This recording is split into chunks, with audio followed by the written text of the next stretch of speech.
మహాగణాధిపతయే నమః. ఓం గురుభ్యో నమః. ఓం శ్రీమాత్రే నమః. పరమేశ్వర స్వరూపమైనటువంటి జ్యోతిష, వాస్తు మరియు ఇతర అనేకమైనటువంటి శాస్త్రములను మనకు అందించినటువంటి మహర్షులకి నమస్కారం. అరుణాం కరుణాతరంగితాక్షీం ధృతపాశాంకుశపుష్పబాణచాపాం అనిమాదిభిరావృతాం మయూకై అహమిత్యేవ విభావయే భవానీం. శ్రీమాత్రే నమః. మనం ఈరోజు ప్రతి ఒక్కరికి కూడా వాళ్ళ లైఫ్లో నేను ఒక గొప్ప స్టేజ్కి వెళ్తానా లేదా, కొన్ని కోట్లు సంపాదిస్తానా లేదా, ఒక మంచి పేరు ప్రఖ్యాతులు తెచ్చుకుంటానా లేదా అనేటువంటి ఒక ఆశ ప్రతి ఒక్కరికి ఉంటుంది, ఉండాలి కూడా. అయితే అది ఏ గ్రహాల వల్ల ఏర్పడుతుంది? 12 లగ్నాల్లో మీరు మేషం నుంచి మీన లగ్నంలో, మీరు ఏ లగ్నమైనా, లగ్నం తెలియదు కొంచెం రాశి వరకు, అది సెకండ్ ఆప్షన్ రాశి అనేటువంటి చూసుకుంటే కనుక మీకు ఏ గ్రహం బలంగా ఉంటే రాజయోగాన్ని ఇస్తుంది, ఏ గ్రహ బలం వల్ల మీరు ఏ రంగాల్లోకి వెళ్ళగలుగుతారు అనేటువంటి విషయం కనుక సీక్రెట్ కనుక తెలుసుకోగలిగితే ఖచ్చితంగా మీరు కోటీశ్వరులు అవుతారు. అందులో ఎటువంటి సంబంధం లేదు. అది పెద్ద విషయం కాదు. మనం ఏ రూట్లో వెళ్ళగలగాలి, మనకు రూట్ తెలియాలి. ఇప్పుడు కూడా తిరుపతికి వెళ్తున్నాము, ఈ రూట్లో వెళ్తే వస్తుందండి అంటే వస్తుంది, లేదు రివర్స్లో వెళ్తుంటే ఎంతకాలం మనం ప్రయాణం చేసినా ఎలా అయితే రాదో, మన జీవితంలో కూడా మన జన్మజాతకంలో మనకి ధనాన్ని ఇచ్చే గ్రహం ఎవరు అనేది తీసుకోవాలి. ఆ రకంగా ఒకవేళ ఆ గ్రహం కనుక అంత బలంగా లేదు, మనకి యోగకారకమైన గ్రహం బలంగా లేదు, అలాంటప్పుడు ఎటువంటి పరిహారాలు చేసుకోవాలి, చిన్న చిన్నవి మంత్రంతోనో దానంతోనో గోసేవతోనో ఎలా చేసుకోవాలనేటువంటిది వీడియో ఎండింగ్ వరకు చెప్తాను. కాబట్టి వీడియో ఎండింగ్ వరకు చూడండి.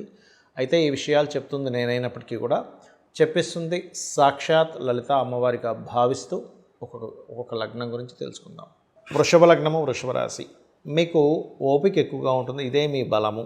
అయితే మీకు ధనాన్నిచ్చే గ్రహము ఎవరు?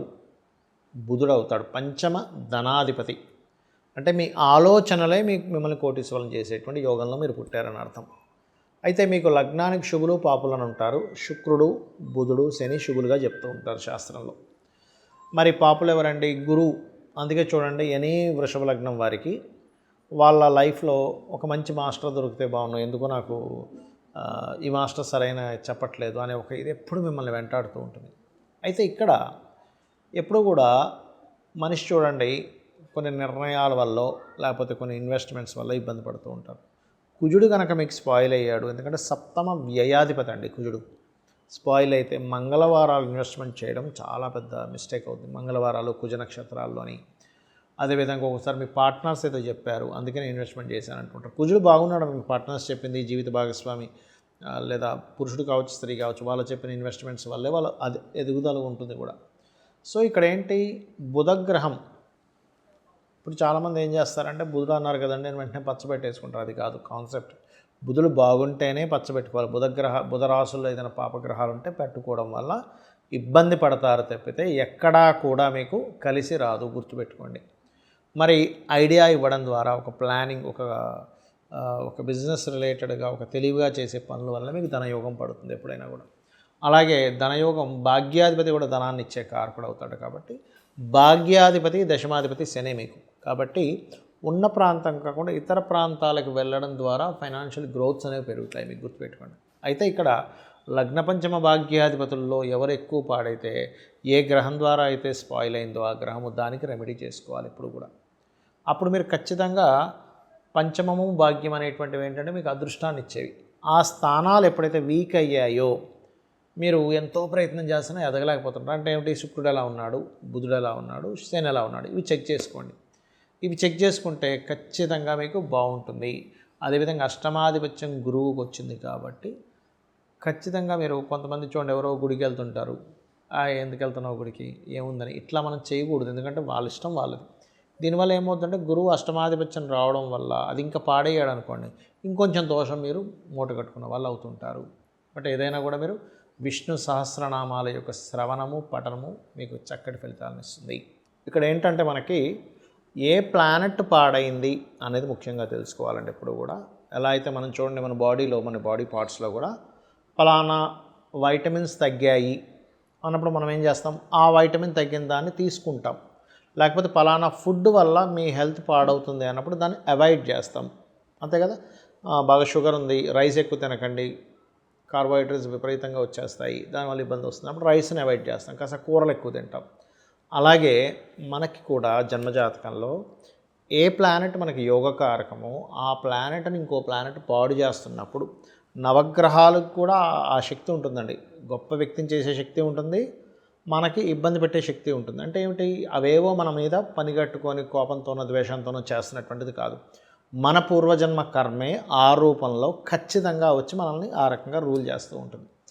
అప్పుడు మరి ఉదాహరణకి రవి పాడయ్యాడు మీ జన్మజాతకంలో, కానీ యోగకారకుడు లేదా శత్రువై పాడయ్యాడు. అలాంటప్పుడు చేయవలసిన రెమెడీ ఏమిటి అంటే సూర్య నమస్కారాలు చేసుకోవడము, గోధుమలు 1 కేజీ గోధుమలు, ప్రతిదానికి కూడా కేజీ గుర్తుపెట్టుకోండి, గోధుమలు దానంగా ఇవ్వడము, అలాగే ఆదివారం నాడు ఇవ్వడం, దాంతోపాటు రెడ్ కలర్ క్లాత్ ఇవ్వండి, ప్లస్ గోధుమ రవ్వ గోవుకు తినిపించండి, సూర్య నమస్కారాలు చేసుకోండి. అప్పుడు మీకు అంటే మీ జన్మజాతకంలో రవి వీక్గా ఉన్నాడు, రవి వల్లే మాకు ఇలా అవుతుంది అన్నప్పుడు తండ్రిని నమస్కరించుకోవడము, తండ్రి పాదాలకు నమస్కరించుకోవడం చేస్తూ ఉండాలి. అధికారులతో గొడవలు పెట్టుకోకూడదు, ఎందుకంటే వీక్గా ఉండే ప్లానెట్ వల్ల ఇబ్బంది వస్తూ ఉంటుంది. ఇక చంద్రుడు వీక్గా ఉన్నాడు, మీకు మెడిటేషన్ ఎక్కువగా చేస్తుండాలి, నదీ స్నానాలు ఎక్కువగా చేస్తుండాలి. ముఖ్యంగా స్నానం చేసేటప్పుడు గంగేచ యమునేచ గోదావరి ఒక శ్లోకం ఉంటుంది మనకి, లేదా గంగా నది గంగే అనుకొని స్నానం చేసినా కూడా మీరు ఎప్పుడైతే వాటర్ని ఒక దేవతా స్వరూపంగా చూస్తారో అది ఆటోమేటిక్గా మీకు చంద్రదోషం పోతుంది. మాతృమూర్తికి అంటే తల్లిగారికి రోజు నమస్కరించుకోవడం చేస్తుండాలి, వాయువ్య దోషం ఇంట్లో లేకుండా చూసుకుంటుండాలి, బియ్యము దానంగా ఇస్తుండాలి విత్ వైట్ కలర్ క్లాత్తో పాటు. అదేవిధంగా గోవులకు ముల్లంగి తినిపిస్తూ ఉండండి, లేదా కీర లాంటిది. ఇక కుజుడు పాడయ్యాడు, ఏమవుతుందంటే సర్వసాధారణంగా కుజుడు గనక ఎఫ్లిక్షన్ ఇచ్చేటప్పుడు భూములు, అన్నదమ్ములు, గొడవల వల్ల ఇస్తూ ఉంటాడు. రవి అయితేనేమో అధికారము, చంద్రుడైతే మానసికంగా తల్లి, అక్క, ఈ వరుస వాళ్ళతో లేదా ప్రయాణాలు ఇస్తాడు. అయితే కుజుడు పాడయ్యాడు మీ జన్మజాతకంలో, ఆ ప్లానెట్ వల్లే మీరు కోటీశ్వర్లు అవ్వాల్సింది ఆగిపోతుంది. అప్పుడు చేయవలసింది ఏంటంటే కందులు దానంగా ఇవ్వడం, రెడ్ కలర్ క్లాత్, స్కందుడిని ఆరాధించడం, ఎక్కువగా సుబ్రహ్మణ్యేశ్వర స్వామిని ఆరాధించడము, గొడవల జోలికి వెళ్లకుండా ఉంటే చాలండి. ఎందుకంటే ఆ రూట్లోనే మీకు ఇబ్బంది ఇస్తుంది అన్నప్పుడు చిన్న ఉదాహరణ, ఒక కర్వ్ ఉంది, స్పీడ్గా వెళ్తేనే పడతాడు అన్నప్పుడు ఏం చేస్తాం, స్పీడ్గా వెళ్ళాం అక్కడ ఆ కర్వ్ దగ్గర. చిన్న లాజిక్, మరొక ఏం లేదు, స్లోగా వెళ్తే కర్వ్ తిరిగిపోతాం, యాక్సిడెంట్ అవ్వదు. అలాగే కుజగ్రహం పాడైనప్పుడు ల్యాండ్స్ కొనేటప్పుడు జాగ్రత్తగా ఉండాలి, ఎందుకంటే ల్యాండ్స్లో ఇరుక్కుపోతారు ఇక్కడ వీళ్ళు, కుజుడు బుధుడు ఎవరు పాడైనా కూడా. అలాగే అదేవిధంగా మీకు గొడవలు, ముఖ్యంగా డిపార్ట్మెంట్ వాళ్ళతో, పోలీసులతోని, యంగ్స్టర్స్తో అనవసరం గొడవలు పెట్టుకోకూడదు.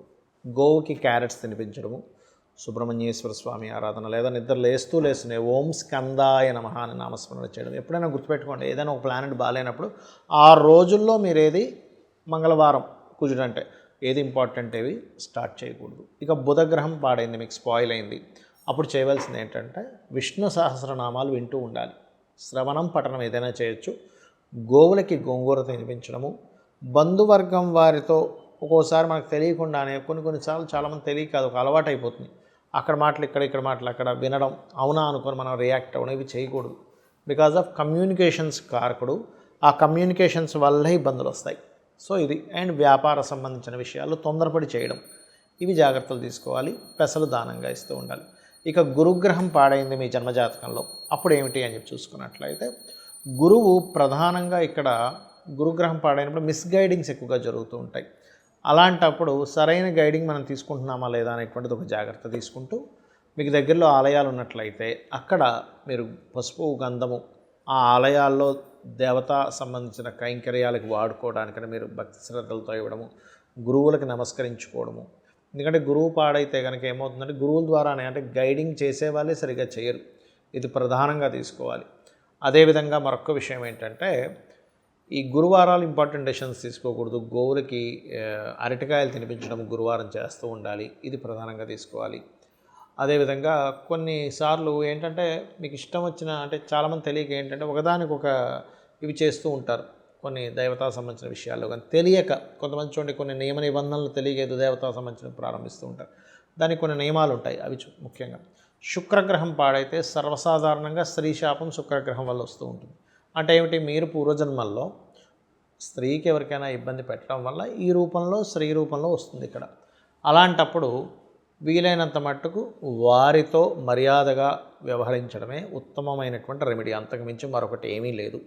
అంటే ఇవన్నీ నేను మీకు ఎందుకు చెప్తున్నా అంటే మనిషి ఎందులో ఇరుక్కుంటాడు, ఏ ప్లానెట్ వాళ్ళు, ఇది తెలుసుకుంటే చాలు మనం గొప్పవాళ్ళం అవడానికి.